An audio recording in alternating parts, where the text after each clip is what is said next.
Howdy ho, neighborino, your old neighborhood funnel Richard Kilpatrick here, and today we are talking about the recent price action of Bitcoin and Ethereum. And if that sounds good to you, then please stick around for the rest of the episode.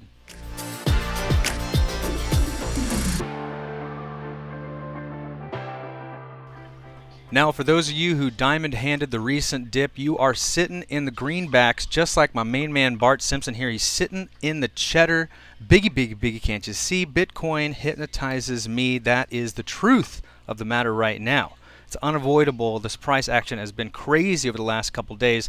And if we go over to the chart, just one shift over my panel here, we'll see that this price action started around the 21st of this month. We saw a springboard jump up on both Bitcoin and Ethereum's charts. And what also happened on the 21st? Well, we had a conversation with Elon Musk and Jack Dorsey, who talked about the B word. They had their own B word conference where they talked about cryptocurrencies, the future of cryptocurrencies. Here's Jack Dorsey, here's Elon Musk, and I need to mention Cathie Wood of ARK Investments. She has been one of our fearless leaders on the darkest nights. Whenever the price was plummeting, she and her people at ARK Investments were buying Bitcoin by the hundreds of millions. And so she's one of those people I want to encourage of you to follow. If you ever have any doubts about the cryptocurrency price or price movement, just check out what Cathie Wood is doing. And not only her, Michael Saylor over at MicroStrategies. The two of these people are buying the dip, diamond handing the dip, and are looking to sit on their Bitcoin until like 2025, 2026. And so that's currently what's happening with all cryptocurrencies right now, is they're being bought up by the big institutions. The big institutions, and the way capitalism works in general, is they buy up their Bitcoin, right? Then they sit on it for a couple years, and then they sell it back to the retail investors for a huge markup. You know, I think people like Michael Saylor is looking to get 2x or 3x on his original buy-in. And so they're buying it right now. And that tells people like myself that we're still pretty early on in the cryptocurrency space. Like the institutions are buying it right now. That means the top isn't in yet. You know, we have a lot more,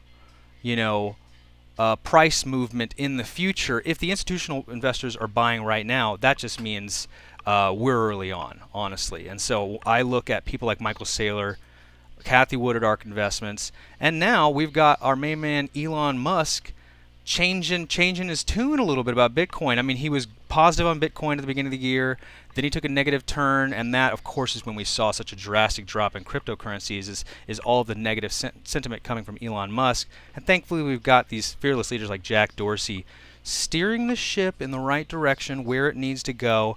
And I think that overall, this was a really productive thing that happened in the cryptocurrency space, but boy, was it boring. I mean, I'm a huge cryptocurrency enthusiast, and I couldn't watch this. I'm not going to play this clip for two reasons. One, I'll get a copyright strike on YouTube if I play it. But two, it was pretty boring. I'm trying to jazz it up right now, but there's not really much to say. They talked about the general meat and potatoes of cryptocurrency and how it's unfallible and it's going to be around forever and this is just the start and all stuff we've all heard before. I think this really was just a PR move for Elon Musk to try to save a little bit of face, because he definitely lost a lot of fans in the last couple months with some of his, I want to say, blind tweeting. He just tweeting into the air, whatever, carelessly, not thinking about all of the millions of lives who are being affected by his individual tweets.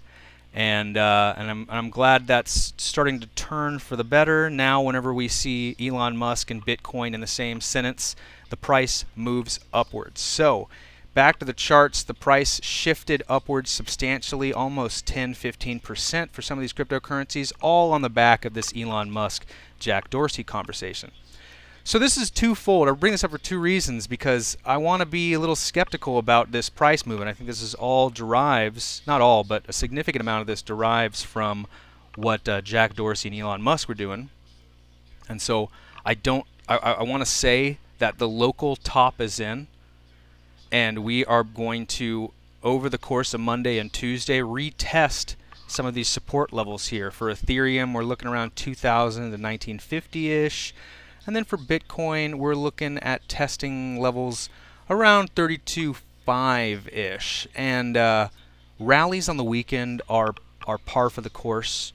There's not a lot of trading that goes on the weekend, so these foaming at the mouth-esque traders who want to make some money are moving more Bitcoin than they usually would on the weekends because they got nothing else going on. And so the real test of this current price movement is how it sustains itself over Monday and Tuesday. Once the U.S. stock markets open and big institutional investors start playing in the markets again, that'll be the real test to see if this movement was all just FOMO from Elon Musk and Jack Dorsey's conversation, or if this is like legitimate price movement upwards that we should take seriously. And the bottom is in, and get your moon boots on, kids. We are going upwards to the sky. And the second piece of news I want to talk about is this large crypto whale.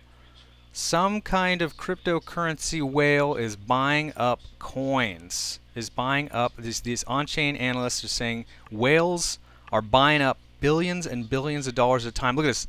96,000 Bitcoins were added to whale wallets in the last 3 weeks.